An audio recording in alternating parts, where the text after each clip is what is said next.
Sahabat YKB, jumpa kembali dalam acara Krida Bagimu Negeri, kerjasama antara YKB, Yayasan Komunikasi Bersama, dengan Ukrida, Universitas Kristen Krida Wacana. Ukrida, tempat yang tepat untuk menyiapkan masa depan bagi anak Anda bila Anda sebagai orang tua, dan bagi Anda bila Anda sebagai kaum muda. Acara Krida Bagimu Negeri ini mengangkat aneka persoalan yang kita hadapi sehari-hari dengan melihatnya dari berbagai perspektif keilmuan seperti kesehatan, psikologi, ekonomi, sosial, dan tentu saja perspektif iman Kristen. Dan topik kita kali ini kita akan mempercakapkan fenomena Ghazali dan NFT dengan narasumber Bapak Gatot Gunarso, Eskom, MSc, dosen di Ukrida, dan kandidat PhD dari Beihang University, Beijing. Selamat datang di studio Bapak Gatot Gunarso, ya, Bapak dosen ya di Ukrida, betul. Lalu kemudian kandidat PhD di Beihang University, Beijing. Betul. Ambil apa Pak di sana? Saya ambil Management Science and Engineering. Management Science dan Engineering. Iya. Pak Gatot dan juga pemirsa pasti sudah tahu ya, atau mendengar setidaknya Ghazali Everyday dengan nama lengkapnya Sultan Gustav Ghazali. Beberapa bulan lalu itu sempat viral ya, menyemarakan berita, bikin heboh karena pertama bukan soal viralnya foto-fotonya, tetapi foto-fotonya lalu kemudian dengan harga tinggi ya, dijual sekitar 13 miliar di NFT. Dan topik kita mau mempercakapkan NFT seputar apa itu begitu. Saya mau mulai, NFT itu apa sih Pak? Terus apa? Dari mana nih kita mulai mempercakapkan soal NFT yang kompleks ini? Ya, kompleks ya. Iya, memang NFT sendiri itu singkatan dari non-fungible tokens. Non-fungible tokens. Fungible itu berarti bisa ditukar-tukar, bisa dipindahin, atau bisa di exchange, dipertukarkan. Nah, misalnya nih, sekarang saya mau tanya kepada Ibu ya, misalnya saya punya 2 koin nih, 500 perak ya. Iya. Koin pertama dengan koin kedua nilainya sama nggak? Sama ya? Sama-sama 500. Sama-sama 500. Iya. Mau dikasih yang ini maupun yang kedua sama aja nilainya ya? Sama. Oke. Atau misalnya Ibu adalah penggemar Ronaldo gitu ya, penggemar Manchester United. Lalu mohon maaf yang bukan penggemar MU. Oh, bukan dia misalnya aja gitu ya. Oke, misalnya dia mau beli jersey nih. Saya mau beli jersey di toko sport. Nah, jersey pertama, jersinya Ronaldo yang pertama yang ada di deretan pertama dengan yang kedua katakanlah 300.000, yang keempat, kelima, keenam harganya sama ya. Mestinya sama ya, nilainya sama. Atau misalnya kita kemarin yang heboh BTS nih. Iya. Kan mau beli paket BTS ya. Iya. Kita beli di McDonald jam 1 pagi, jam 2 pagi, jam 1 siang, jam 2 siang, dapatnya barangnya serupa ya. Mestinya serupa ya. Nilainya pun serupa ya. Ya, tapi misalnya nih, kalau Bapak Ibu, rekan-rekan pernah baca Donald Bebek ya. Gober Bebek ada ya. Iya. Di mana Gober Bebek itu punya koin keberuntungan. Dan koin keberuntungan itu harganya lebih berharga buat dia dibandingkan seluruh gudang uang dia. Karena itu adalah koin pertama kali dia dapat waktu dia masih kecil. Koin waktu dia jualan. Nah, atau contohnya lagi, seperti misalnya kita lagi jalan-jalan ke Eropa, tiba-tiba kita ketemu dengan Ronaldo langsung, CR7. Lalu Ronaldo bilang, nih saya pakai jersey saya kasih buat kamu. Saya tanda tanganin langsung. Nah, maka itu adalah suatu hal yang non-fungible. Nggak bisa ditukar. Atau ketika Jungkooknya BTS ketemu dengan fansnya, lalu dia bilang, ini buat kamu ya, spesial buat kamu, saya tanda tanganin nih bungkusnya McD tadi ya, saya kasih buat kamu. Nah, maka itulah namanya non-fungible, tak tergantikan. Karena itulah yang sangat berharga sekali. Bernilai. Jadi itu yang apa? Itu yang dijual di NFT atau apa? Nah, kalau kita ngomong NFT, kita harus belajar sedikit banyak tentang cryptocurrency. Karena kalau kita mau jual maupun beli NFT itu harus memakai cryptocurrency. Biasanya orang pakai Ether ya. Ether itu adalah duitnya Ethereum, tanda kutip ya. Iya. Jadi Ethereum itu adalah sebuah platform untuk menggunakan kripto teknologi. Dan Ether itu adalah duitnya, satuan Ether rupiah. itu satuan apa? Satuan mata uang. Satuan mata uang kriptonya. Kriptonya, Ether. Ether. Nah, satu Ether itu kira-kira 41 juta rupiah. Yang menentukan itu apa atau siapa itu? Bahwa satu Ether itu 41 juta. Hanya permintaan dan penawaran. Tidak ada dasar apapun karena tidak ada bank sentral di dunia yang menjamin cryptocurrency swasta. Itu tidak ada sampai hari ini. Jadi itu disepakati begitu aja? Ya, antara user. Jadi misalnya saya sukanya Ether di harga 42 juta. Yang lain juga sama 42 juta, 42 juta. Maka kita sepakat untuk 42 juta. Kalau misalnya saya bilang, udah saya mau jual aja deh. Saya nggak mau pakai lagi Ether. Turunin jadi 40 juta, 40 juta, 40 juta. Jadi makanya akan turun. Makanya sangat volatil.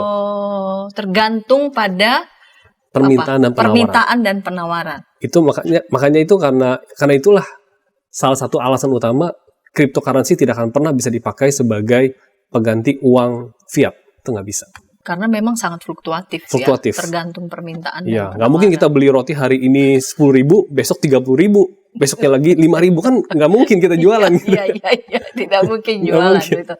Jadi NFT ini apa? Ini market, pasar, lalu ekosistemnya itu seperti apa itu? Flow perjalanan di dalam, terus apa saja yang dijual, apa saja yang dibeli, siapa yang bertransaksi di NFT itu? Kalau yang kita kenal NFT sekarang yang populer itu masih berupa foto ya, foto, video dan sebagainya. Tapi sebenarnya NFT bukan hanya foto, video dan sejenisnya ya, tapi pada dasarnya adalah segala sesuatu yang bisa didigitalisasi.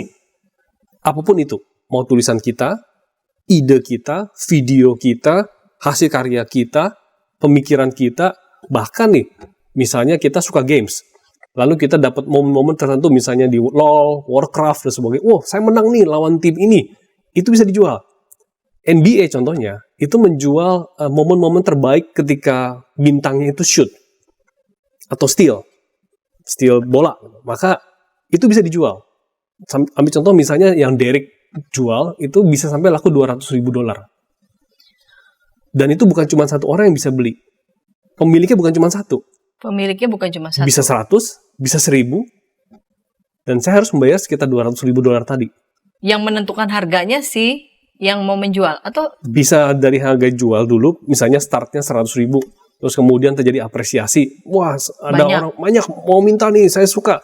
Sama si Shaquille O'Neal misalnya, James Bryant, maka saya beli, penggemarnya beli terus, maka itu bisa naik, betul. Bisa naik. Tapi juga bisa turun. Bisa turun juga. Sangat bisa turun. Harga ya, tergantung kalau apresiasinya ternyata tidak terlalu banyak. Kalau orang merasa, ini apa nih, ternyata jelek, maka dijual, maka dia akan turun. Jadi syaratnya, jadi apapun itu produknya, selama produk itu bisa digitalisasi. Bisa digitalisasi. Contohnya lagi, misalnya ya, kalau sekarang kita beli rumah. Ini penerapan yang saya rasa mungkin ke depan akan masuk ke situ. Kita mau beli rumah atau mau beli aset, mau beli pabrik, mau beli perusahaan, itu kan perlu sebuah proses yang panjang.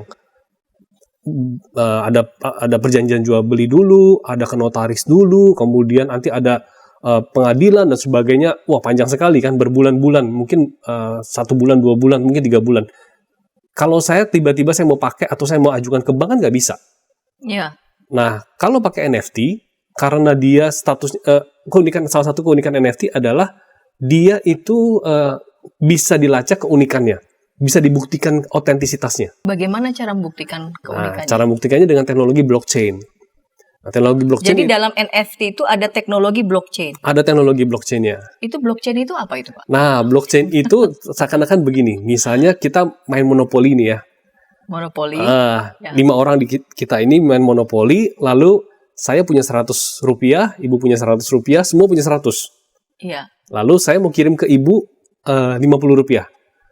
Maka ketika saya mau kirim $50 ini, semua orang itu akan tahu bahwa saya punya 100, saya mau kirim 50.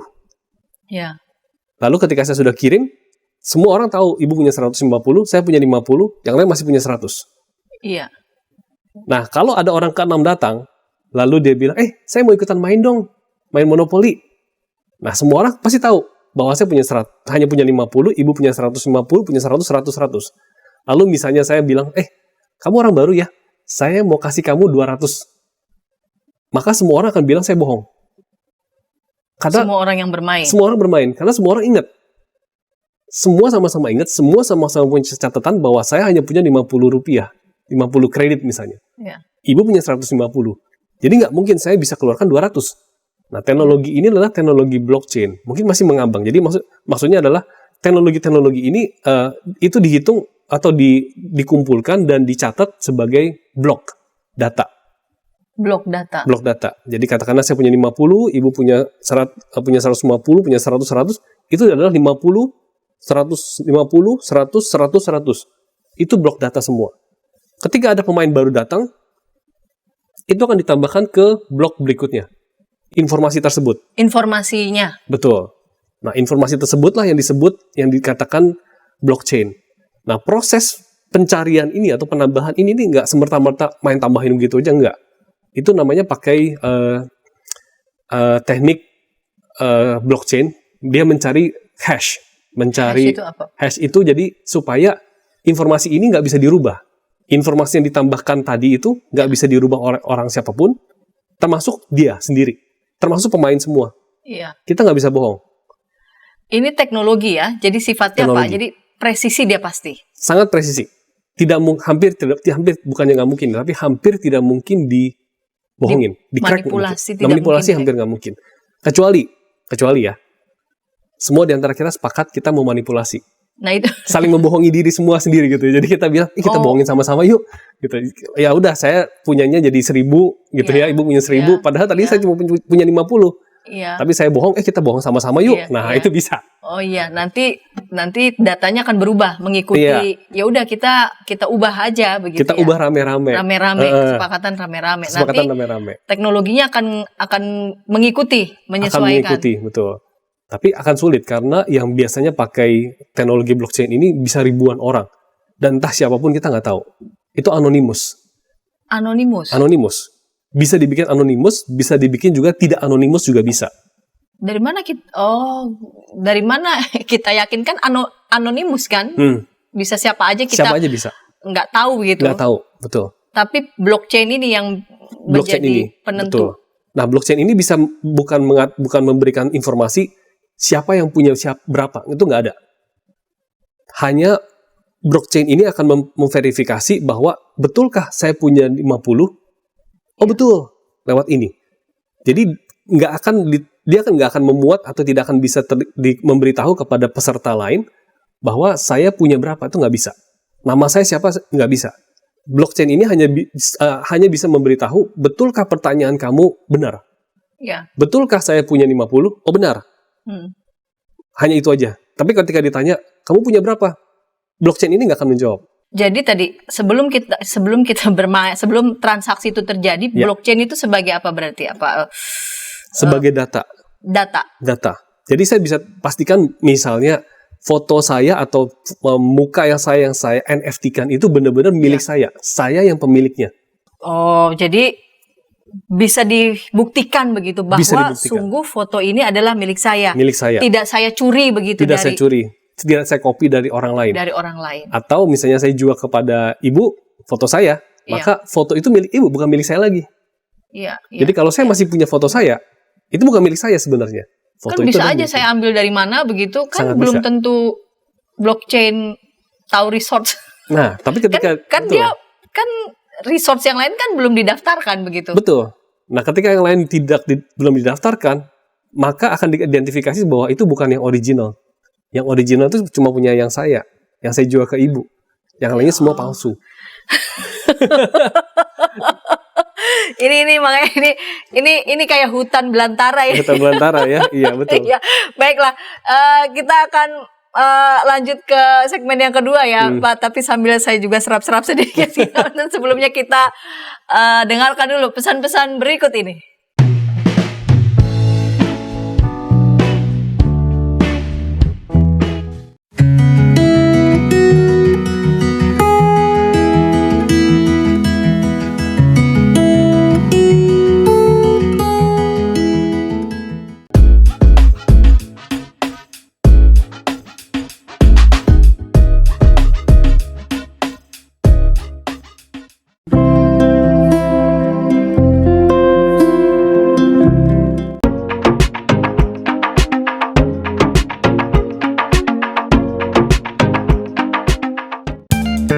Sahabat, mari dukung pelayanan dan pekabaran Injil melalui YKB dengan membagikan link acara ini kepada sebanyak mungkin orang.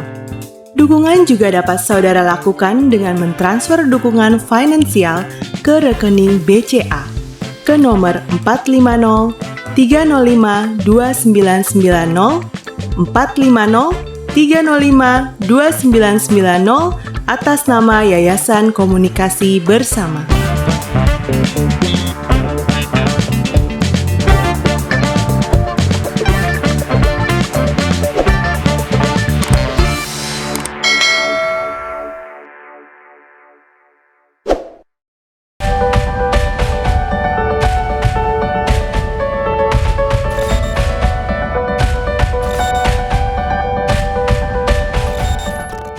Sahabat YKB, senang masih bersama dengan kami dalam acara Krida Bagimu Negeri. Pada episode kali ini kita sedang mempercakapkan fenomena Ghazali dan NFT, dan bersama dengan kita sudah hadir narasumber yang tepat ini, Bapak Gatot Gunarso, Eskom, MSc, dosen di Ukrida dan kandidat PhD dari Beihang University Beijing. Pak Gatot, di ujung segmen pertama, Pak Gatot tadi sudah menjelaskan diperlukan blockchain ya untuk semacam memverifikasi setiap produk begitu yang hendak dijual untuk membuktikan keotentisitasnya begitu ya. Nah, kira-kira apa saja sih yang dibutuhkan agar proses itu berjalan? Dia akan butuh computing power atau proses komputasi yang sangat tinggi, sangat berat. Proses komputasi yang sangat berat. Betul. Dan biasanya proses verifikasi tadi kita sebut namanya mining ya, istilah populernya. Apa itu sebetulnya mining? Mining itu jadi kita verifikasi apakah memang dia itu valid atau tidak informasi tadi. Nah, mencari tadi, proses mencari tadi harus memakai komputasi yang sangat tinggi, pakai proses matematik yang sangat kuat, dan biasanya kita pakai entah prosesor yang hebat atau VGA card yang tinggi. Yang prosesor atau VGA. Karena VGA card itu dia sanggup mengkomputasi perhitungan matematis yang sangat rumit. Dan harganya nggak murah. Kalau VGA card dulu sebelum adanya cryptocurrency lagi booming, itu mahal sekali. Saya pernah beli dulu mungkin yang seri 9.000-an Nvidia, itu mungkin sekitar belasan juta. Sekarang mungkin udah naik ya, mungkin sekitar puluhan juta. Jadi satu rig istilahnya, kalau istilah populer dalam mining itu namanya rig. Rig itu adalah isinya VGA card. Mungkin ada 10 atau 20 VGA card. Itu dijual misalnya 100 juta, 200 juta, 300 juta. Semahal itu ya? Semahal itu. Jadi untuk mining tadi. Untuk proses mencari tadi. Proses mencari tadi.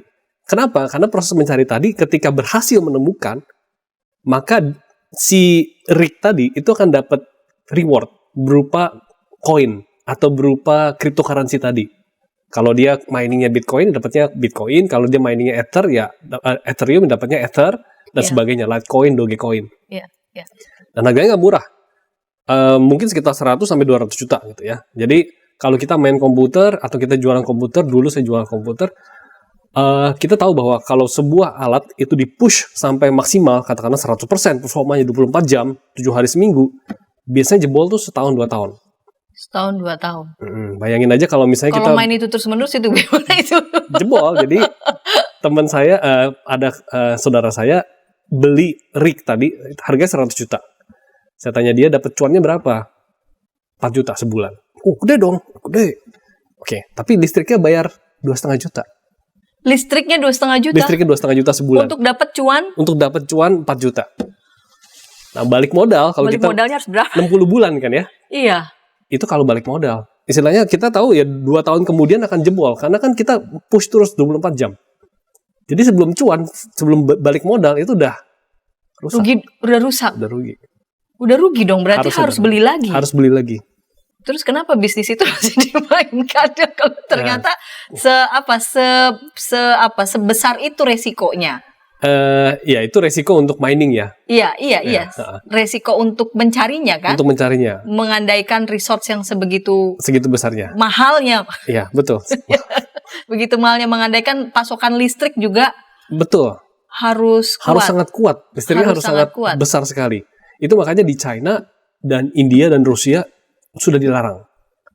seluruh cryptocurrency itu harus pindah dari China dari sekitar 2 tahun yang lalu. Itu ditutup. Ditutup. Itu ilegal sekarang. Kalaupun ada itu ilegal. Itu ilegal dan bisa ditahan. Karena merugikan negara. Kita ambil contoh misalnya gini, seberapa besar sih ya? Waktu China menutup pintunya atau nggak boleh nih, kita nggak boleh investasi kripto gitu ya, nggak boleh mining kripto di seluruh China, seluruh daratan China daratan, maka mereka pindah. Sebagian tuh pindah ke Kazakhstan. Contohnya. Nah, Kazakhstan beberapa tahun lalu mereka welcome. Ayo yang mau investasi di sini tentang kripto, ayo masuk bikin mining industry. Mereka masuk, kemudian 2 tahun kemudian berbalik arah. Pemerintah Kazakhstan bilang, kamu harus keluar. Kamu nggak boleh lagi di tempat kami.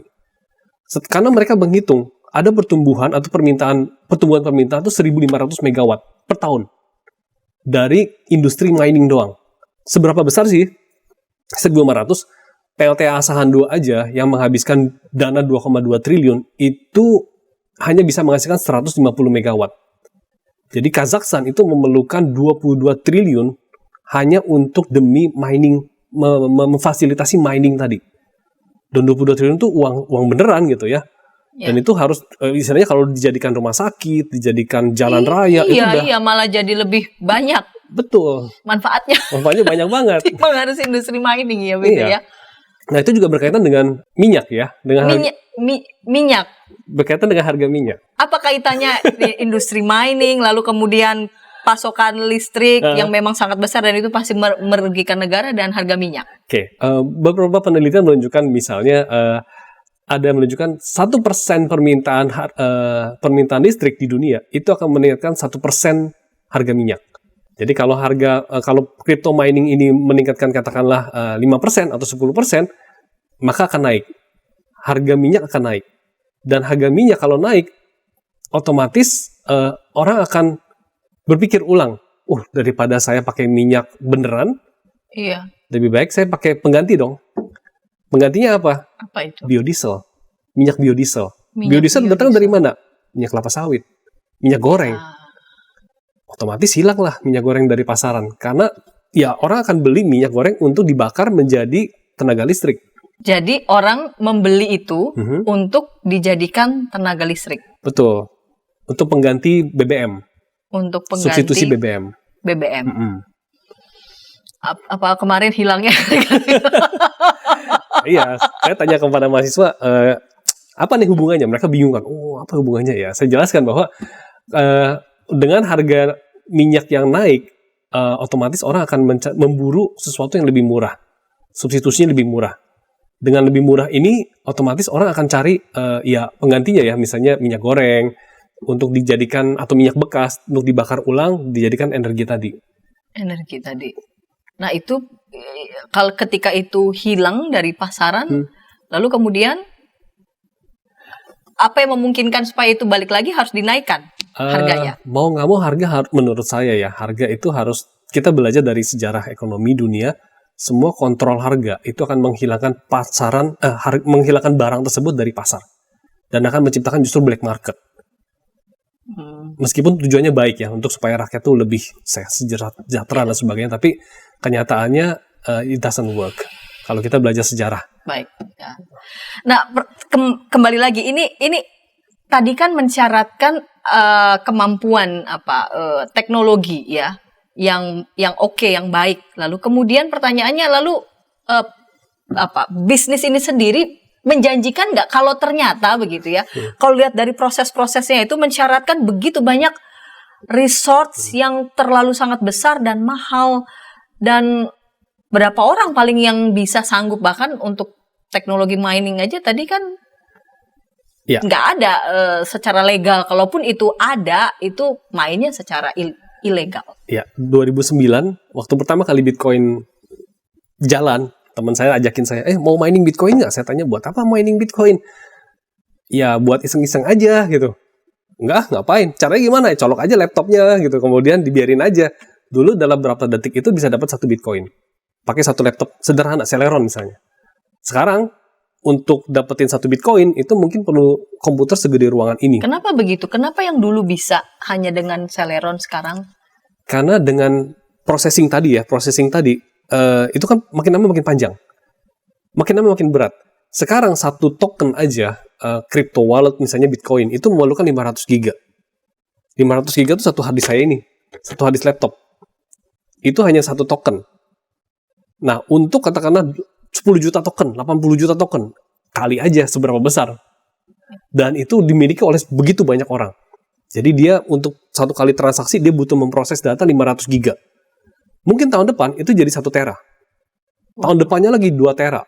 Berlipat-lipat. Dan untuk processing tadi, itu akan membutuhkan jaringan, data konsumsi jaringan, konsumsi listrik.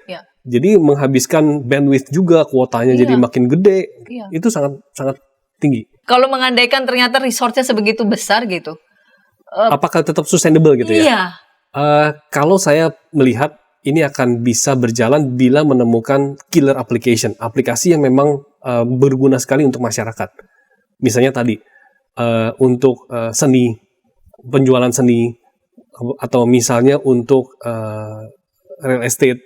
Kalau kita jualan rumah gitu ya, itu kan perlu proses yang panjang. Dengan NFT itu sangat bisa pendek. Atau misalnya kita verifikasi identifikasi KTP, identifikasi surat tanah dan sebagainya, itu sangat unik dan nggak bisa lagi ditiru. Nah, kalau itu bisa diarahkan ke sana, kemungkinan NFT ini akan bisa berjalan. Tapi tentunya harus ada regulasi yang jelas. Regulasi dalam hal ini hukum. Hukum, betul. Karena dengan sifat bahwa kita menggunakan teknologi blockchain, maka akan ada namanya anonimositas. Kita nggak bisa melacak siapa yang punya siapa, tuh nggak bisa. Sebenarnya nggak bisa. Terus kita harus, itu juga final ya, jadi nggak bisa lagi berubah. Jadi kalau misalnya tiba-tiba ada, katakanlah saya merasa tertipu, lalu saya mengadu kepada polisi, lapor gitu. Maka sebenarnya tanda kutip, kepolisian itu nggak akan bisa ngebalikin uangnya. Iya, cryptocurrency-nya, asetnya, cryptocurrency nggak bisa dibalikin. Kecuali secara fisik digerebek, tapi harus bersamaan. Nggak bisa cuman gerbek misalnya di satu tempat, satu gerbek, jadi tinggal pindahin aja, gampang.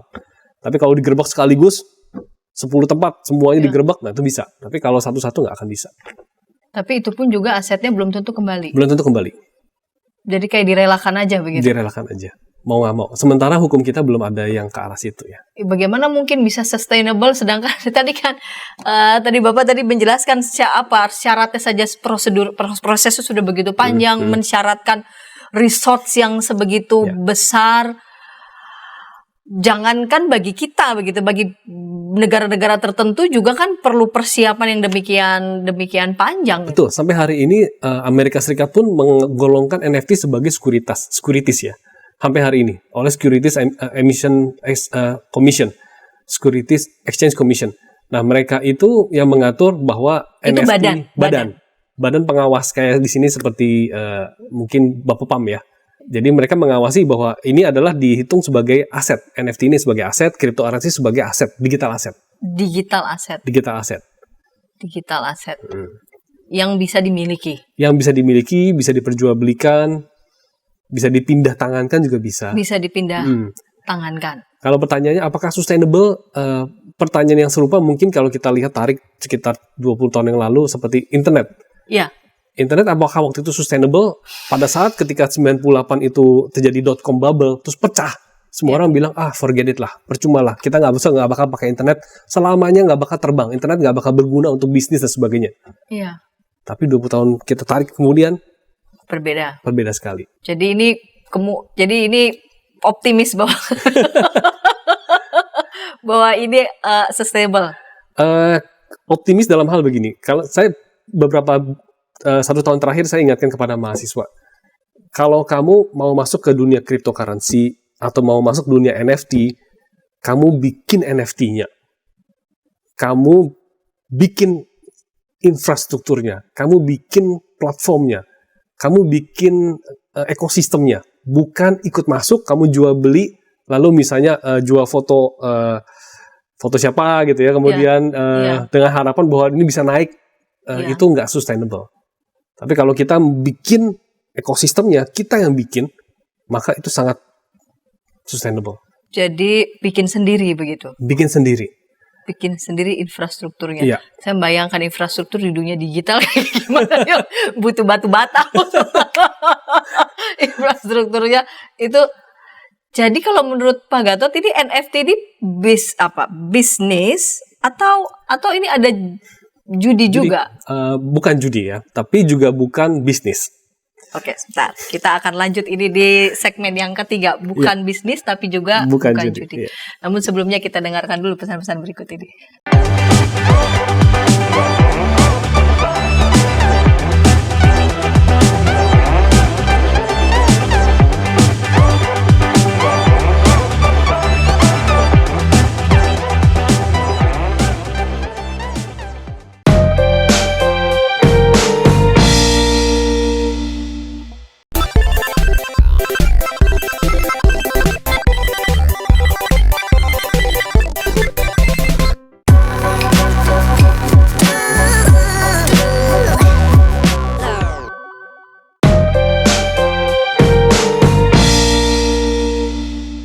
Sahabat, mari dukung pelayanan dan pekabaran Injil melalui YKB dengan membagikan link acara ini kepada sebanyak mungkin orang. Dukungan juga dapat saudara lakukan dengan mentransfer dukungan finansial ke rekening BCA ke nomor 450 305 2990 450 305 2990 atas nama Yayasan Komunikasi Bersama.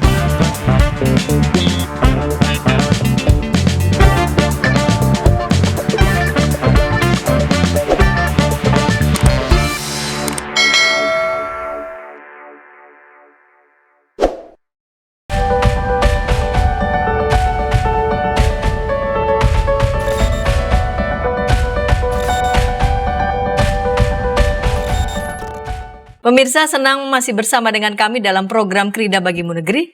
Pada episode kali ini kita hendak mempercakapkan, ngobrolin fenomena Gozali dan NFT. Dan bersama dengan kita sudah hadir di studio Bapak Gatot Gunarso.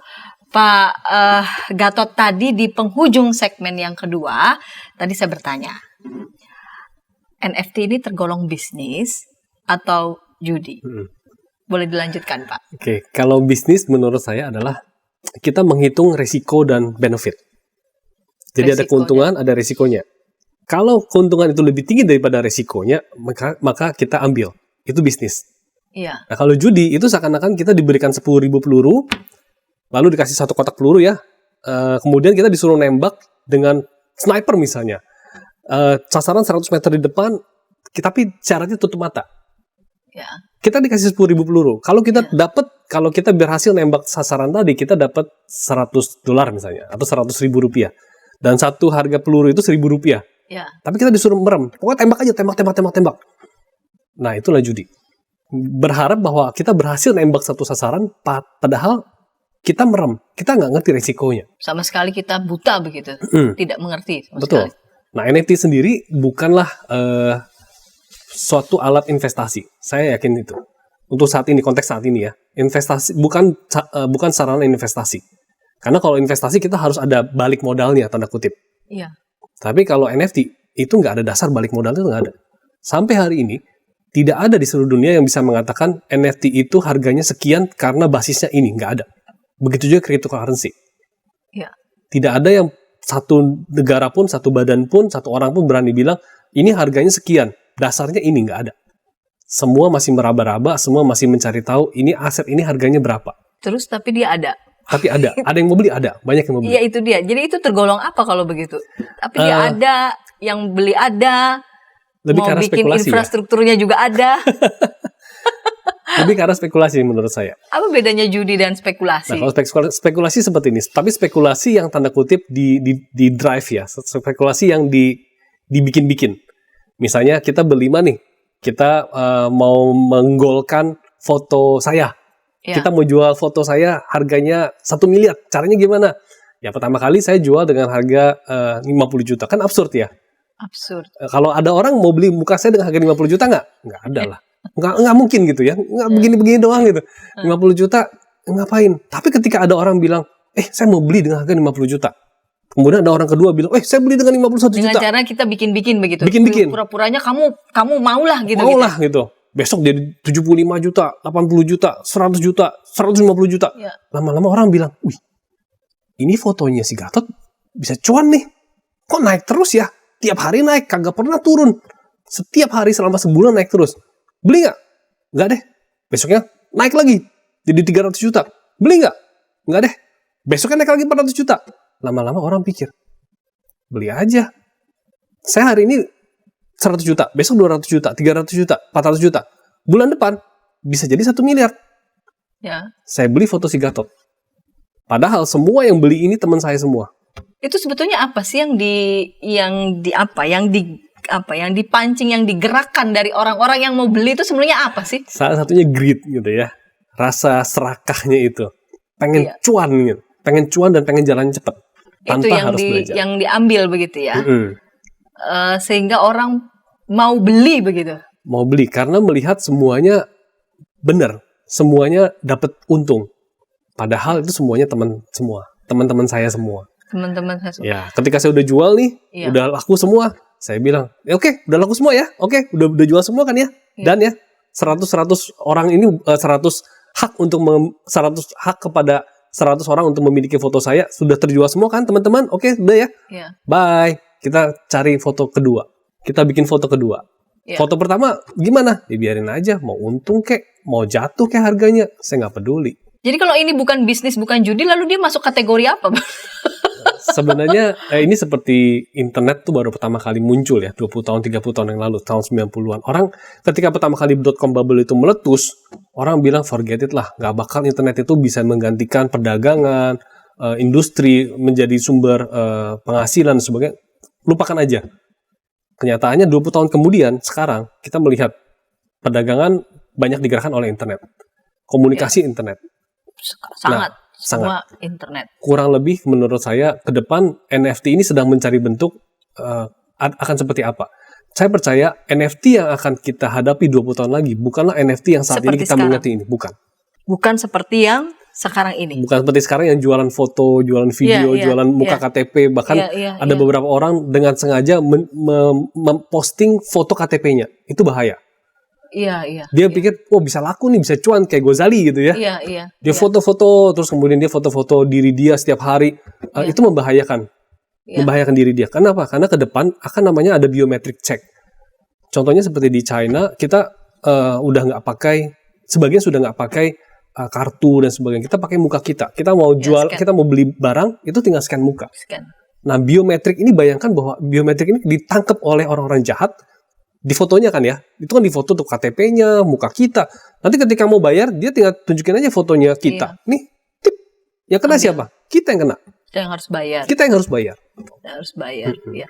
Jadi bagaimana, apa yang harus kita lakukan nih? Kalau misalkan memang lagi trennya sekarang begitu, supaya kita tetap bisa hati-hati dalam tanda petik begitu. Kalau saya melihat ada hal yang perlu kita pelajari. Apa yang kita perlu pelajari? Misalnya bukan bagaimana berspekulasi. Kemarin waktu saya bawakan sesi, banyak bertanya, Pak, gimana analisanya, teknikalnya gimana, fundamentalnya gimana? Terus saya bilang, di NFT itu nggak ada analisa fundamental maupun teknikal. Nah itu dia ya. Nggak ada, sama sekali nggak ada. Terus gimana dong, Pak? Jawab saya, kita belajar yang satu yang mendasarnya, teknologinya, blockchain-nya. Kita belajar artificial intelligence. Kita belajar programming. Kita belajar digital marketing. Financial teknologinya. Cross-border e-commerce. Itu yang lebih profound. Ketika kita sudah menguasai ini, NFT ini mau bentuknya jadi seperti apa, itu akan lebih mudah kita adaptasi. Kita bisa pakai. Jadi itu tidak terlalu itu belakangan begitu ya. Tapi kita tadi kuasai prinsip-prinsip cara kerjanya, robotiknya, cara betul. Kerjanya. Kalau kita bisa mengerti itu, bahkan kita akan punya dasar ke depan itu kita bisa kontribusi buat dunia. Dan mungkin menggunakan NFT yang berbeda konteksnya dengan NFT yang seperti saat ini kita kenal ya. Lalu bagaimana ini sikap kita menghadapi ini, kan bisa saja nanti akan ada inovasi terbaru lalu kemudian bikin orang saya mau ikutan gitu. Wah, ini kayaknya menguntungkan, ini kayaknya oke begitu.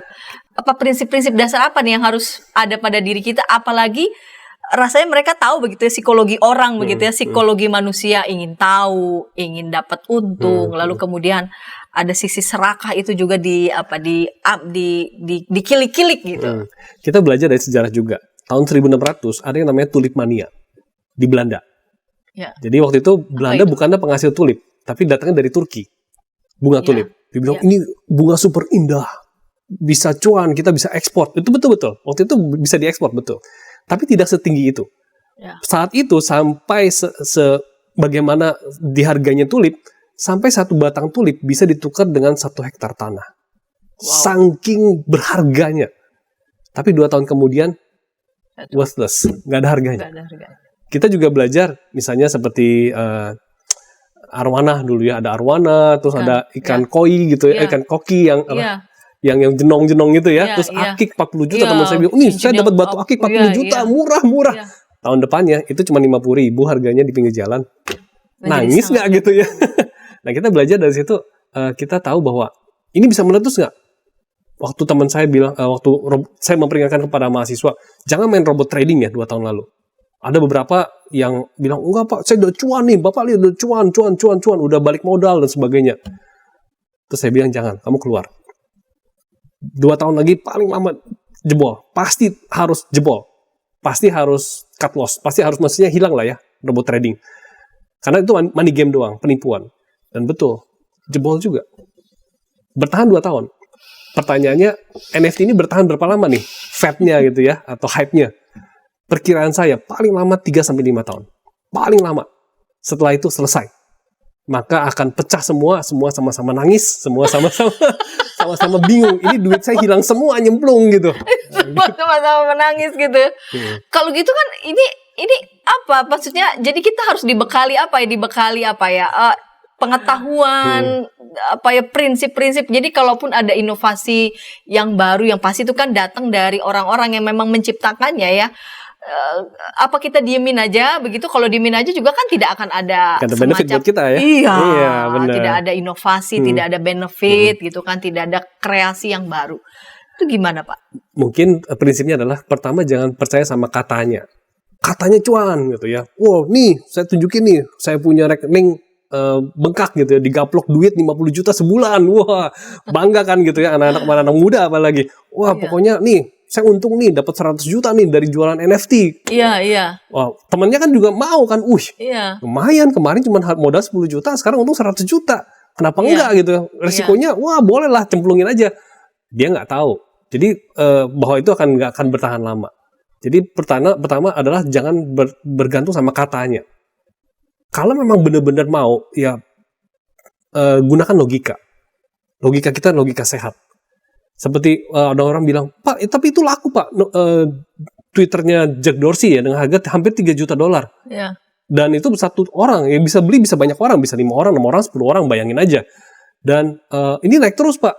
Bapak lihat dong, lukisannya Salvatore Mundi dibeli sama Pangeran Salman dengan harga 7 triliun. Dulu cuma harga berapa ratus ribu rupiah gitu ya. Sekarang udah 7 triliun Pak, dan mungkin tahun depan jadi 15 triliun. Kenapa enggak? Ya itu kan memang keserakahan gitu ya. Wah, bisa cuan. Ya pertama ya jangan bergantung sama katanya, terus pakai logika, dan juga kita harus tanya orang yang ngerti. Orang yang memang sehat, akal sehatnya dipakai, dan mereka punya reasoning yang baik. Bukan sekadar pokoknya cuan to the moon. Pokoknya cuan to the moon ya, jangan. Iya. Jadi jangan buru-buru terjebak begitu ya dengan katanya, lalu kemudian iming-iming keuntungan. Tanyalah kepada pakar. Nah, begitu juga ketika pemirsa ingin menyampaikan pertanyaan atau komentar, pemirsa juga bisa menyampaikan di kolom chat yang sudah kami sediakan. Baiklah, Pak Gatot, karena kita sudah dibatasi oleh waktu ini di penghujung segmen yang ketiga, adakah pesan yang bisa Pak Gatot sampaikan nih kepada para pemirsa, kepada para sahabat menyikapi bukan saja soal NFT ya, katakanlah inovasi-inovasi semacam trade dan lain-lainnya, yang mesti kita sikapi nih sehari-hari? Belajarlah sesuatu yang memang mendasar ya, yang ke depan, masa depan akan ke arah situ. Misalnya kecerdasan buatan, itu akan sangat mengubah industri kita, perdagangan kita, pemerintah kita itu akan sangat profound, efeknya sangat besar.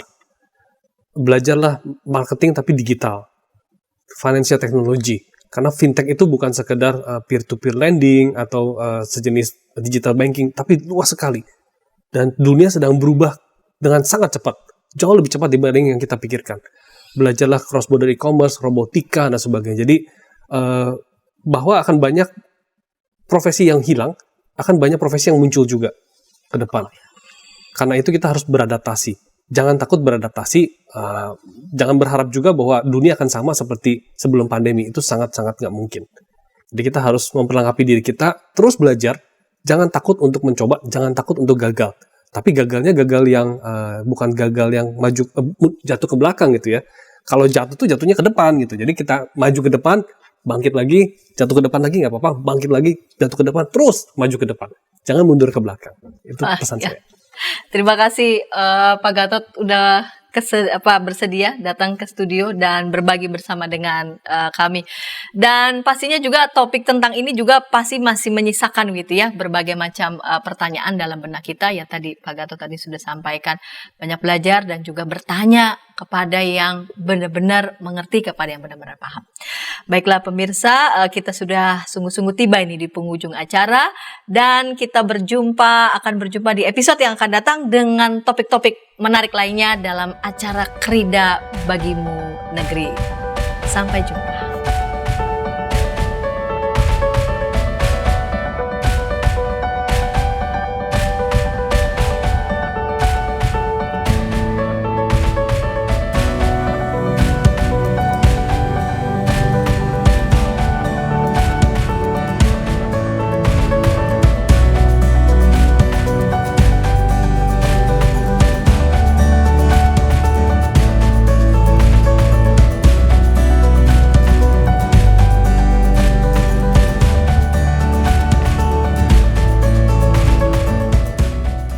Sahabat, mari dukung pelayanan dan pekabaran Injil melalui YKB dengan membagikan link acara ini kepada sebanyak mungkin orang. Dukungan juga dapat saudara lakukan dengan mentransfer dukungan finansial ke rekening BCA ke nomor 450 305 2990 450 305 2990 atas nama Yayasan Komunikasi Bersama.